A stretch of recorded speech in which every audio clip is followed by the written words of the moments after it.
এই মুহূর্তে ইরানের সঙ্গে আলোচনা হচ্ছে না, নতুন আলোচনারও কোনো সময় ঠিক করা হয়নি। কিন্তু একই সঙ্গে সামরিক এবং অর্থনৈতিক চাপও কমছে না। শুধু সামরিক শক্তি দিয়ে ইরানকে পরাস্ত করা যাবে না। ইরান অলরেডি সেটা প্রমাণ করেছে। ইরান হয়তো আবার নেগোসিয়েশন যে টেবিল সেখানে ফিরে আসার জন্য চেষ্টা করবে। প্রফেসর ডক্টর কবির হাসান, আমরা শুরুতে বলছিলাম যে একটা অদ্ভুত রহস্যময় সময় চলছে, কারণ আসলে কোন ওয়েতে সমাধানটা খোঁজা হচ্ছে সেটি কারো কাছেই পরিষ্কার হচ্ছে না। আপনার কাছে কতটা পরিষ্কার আসলে বিষয়টা? দেখুন, আমার কাছে মনে হচ্ছে ট্রাম্প যুদ্ধ থেকে পুরোপুরি সরে যাচ্ছেন, আমি সেটা বলবো না।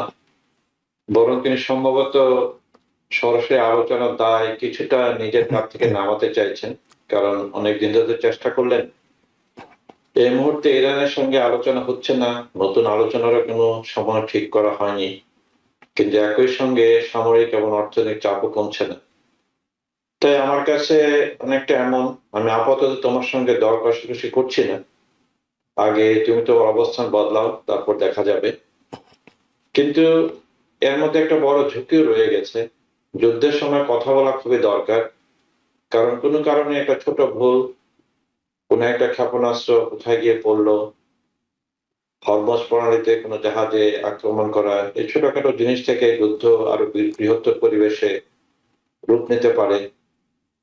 আর ট্রাম্প নিজের জন্য এখানে একটা রাজনৈতিক সমস্যা আছে। আপনি জানেন, তিনি দীর্ঘদিন ধরে বলছেন আমেরিকা আর অনন্তকাল বিদেশে যুদ্ধে জড়িয়ে থাকবে না, আমেরিকা ফার্স্ট।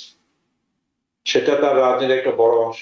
সেই মানে প্রটোকল নিয়ে উনি দ্বিতীয়বার জিতেছেন। কিন্তু এখন যদি যুদ্ধ দীর্ঘায়িত হয়, তাহলে তার নিজের ভোটাররাই প্রশ্ন করবে, আমরা তাহলে আবার আরেকটা দীর্ঘ মধ্যপ্রাচ্যের যুদ্ধে ঢুকে গেলাম কিনা। কিন্তু এট দ্য সেম টাইম সে একটু কঠোরতা দেখাচ্ছে, সেটা ট্রাম্প স্টাইল, আপনারা জানেন। আলোচনার প্রত্যাশিত ফল আসছে না। ইরানও কিন্তু তার অবস্থান থেকে খুব বেশি সরে আসছে না। তো ট্রাম্প মনে করছেন যে বারবার আলোচনার কথা বলে তার নিজের দুর্বলতাই প্রকাশ পাচ্ছে। আর যেটা আমি বলবো যে ট্রাম্পের নিজস্ব স্টাইল, নেগোসিয়েটিং স্টাইল, সবসময় সে প্রথম ট্রাম্পের বড় কার্ডটাই ফেলে সর্বোচ্চ তার চাপ সৃষ্টি করে, তারপর দর কষাকষিতে যায়। ব্যবসার জগতে তিনি তাই করেছেন। হয়তো মনে করছেন রাজনীতিতে একই জিনিস কাজ করবে, কিন্তু আন্তর্জাতিক সম্পর্ক আর ব্যবসায়ী দর কষার সম্পর্ক এক নয়, সেটা আপনারা জানেন। কারণ ব্যবসায়ীতে আপনার অর্থের ক্ষতি হতে পারে, কিন্তু আন্তর্জাতিক ব্যবসায় দর কষার কোনো যদি ভুল হয়ে যায়, শুধু অর্থেরই ক্ষতি হয় না, মানুষ মারা যায়, যুদ্ধ ছড়িয়ে পড়ে, তেলের বাজারে অস্থিরতা সৃষ্টি হয়, যেটা অলরেডি হচ্ছে, এবং যে ফরওয়ার্ড মার্কেটে তেলের দাম বাড়ছে। তা আমি বলবো চাপ সৃষ্টি করে একটা কৌশল হতে পারে, কিন্তু শেষ পর্যন্ত কোনো না কোনো রাজনৈতিক সমাধান লাগবেই। শুধু সামরিক শক্তি দিয়ে ইরানকে পরাস্ত করা যাবে না। ইরান অলরেডি সেটা প্রমাণ করেছে। এই মুহূর্তে আমি এতটুকুই বলবো, তারপরে পরের প্রশ্নদের রইল। জি, অনেক ধন্যবাদ আপনাকে আপনার বিশ্লেষণের জন্য। জয়নাল আবেদিন, আপনার কাছে একটু শুনি যে আপনার কাছে ঠিক কি মনে হচ্ছে, যেটি প্রফেসর ডক্টর কবির হাসান মনে করছেন যে ঠিক সরে আসতে চাইছে, কিন্তু যুদ্ধের মাধ্যমে নয়, কিন্তু বিকল্প কি হতে পারে সেটা নিয়েও এক ধরনের সংশয় আছে। আপনার কাছে কি সংশয়ের জায়গাটাই অনেক বেশি ক্লিয়ার, নাকি ট্রাম্প যে পলিসিতে এগুচ্ছে সেটা নিয়ে স্পষ্ট কোনো ধারণা আছে? ধন্যবাদ প্রফেসর সাহেব, অত্যন্ত সুন্দরভাবে বিষয়টি বোঝানোর চেষ্টা করেছেন। তো আমি এইভাবে বলতে চাই, যুদ্ধ শুধু শক্তির নয়, যুদ্ধ হচ্ছে বুদ্ধি এবং কৌশলের।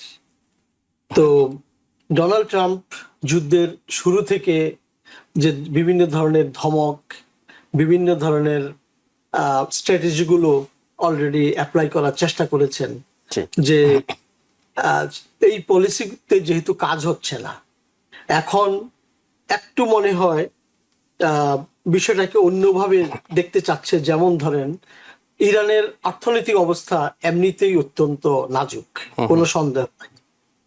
এখন দীর্ঘকালীন যদি যুদ্ধ চালাতে হয়, তাহলে অর্থনৈতিকভাবে একটা দেশকে যেভাবে যে পরিমাণ অর্থনৈতিক সমৃদ্ধির প্রয়োজন, সেই সমৃদ্ধিটা ইরানের নাই।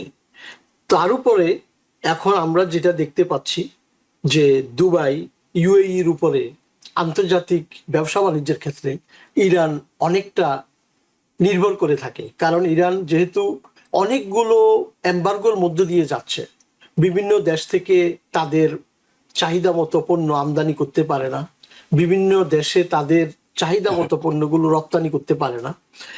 দুবাই, ইউএই কে, ইউনাইটেড আরব আমিরাতকে এইটা ইরানের জন্য একটা কমার্শিয়াল হাব, কিন্তু আজকে যে বিষয়টি এসছে সেটি ইরানের জন্য একটু উদ্বেগজনক। সেটা হলো যে ইউএই যে এম্বার্গোটা দিচ্ছে, এম্বার্গোটা ফাইন্যান্সিয়াল এবং ইকোনমিক যে এম্বার্গোটা, এইটার মাধ্যমে যে ইফেক্টটা হবে ইরানের, সেটা হলো ইরান হয়তো আবার নেগোসিয়েশন যে টেবিল সেখানে ফিরে আসার জন্য চেষ্টা করবে।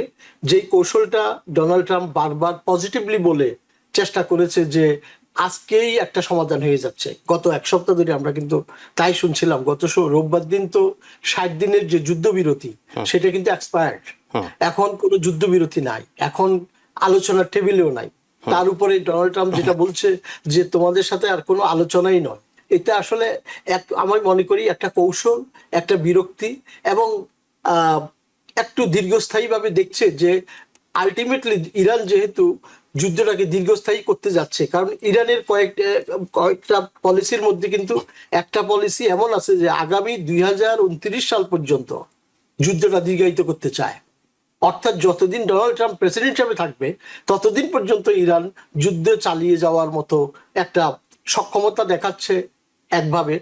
তো এই তাদের এই মোশনটাকে অ্যাটাক করার জন্য এটা একটা কৌশল কিন্তু ডোনাল্ড ট্রাম্প নিচ্ছেন, যার ফলশ্রুতিতে এই ইউএই আজকে হয়তো এই যে এম্বার্গোটা দিল, এম্বার্গোটার কারণে যেটা হবে ইরান নেগোসিয়েশনের বিষয়ে সিরিয়াস হবে। হরমুজ প্রণালী যেটা লিঙ্ক দুইজনই, হরমুজ প্রণালীর যে বিষয়টা আপনি বললেন, ইউএস এবং ইরান দুইজনেই দাবি করছে। আসলে বিষয়টা হরমুজ প্রণালী 100% কারো কন্ট্রোলে নাই, কারণ একদিকে ইউএস এর ব্লকেটটা তো উঠে নাই, ব্লকেটের কারণে ডিস্টার্ব হচ্ছে। আবার যখন ব্লকেটের কাছে অন্য কোনো জাহাজ যাচ্ছে সেখানে ইরান আক্রমণ করছে, তাহলে ইরানের যে আক্রমণের যে ক্ষমতাটা যেমন আছে, ব্লকেট তো যেহেতু আছে, ইরান মানে হরমুজ প্রণালীটা এটা একটা বিরাট ফ্যাক্টর, এটা যুদ্ধের একটা পুরো যুদ্ধের তো আসলে এখন হার জিত নির্ধারণ করছে হরমুজ। হরমুজ যার জয় তার, বিষয়টা অনেকটা এরকম। তো যদি ইউএই মাধ্যমে ইরান যদি ফাইন্যান্সিয়ালি একটু মানে অসুবিধায় পড়ে, তাহলে হয়তো এটা কিন্তু ইরানের জন্য একটা বিরাট লস, যা ইরানকে একটা বিপর্যয়ের মুখে ঠেলেও দিতে পারে।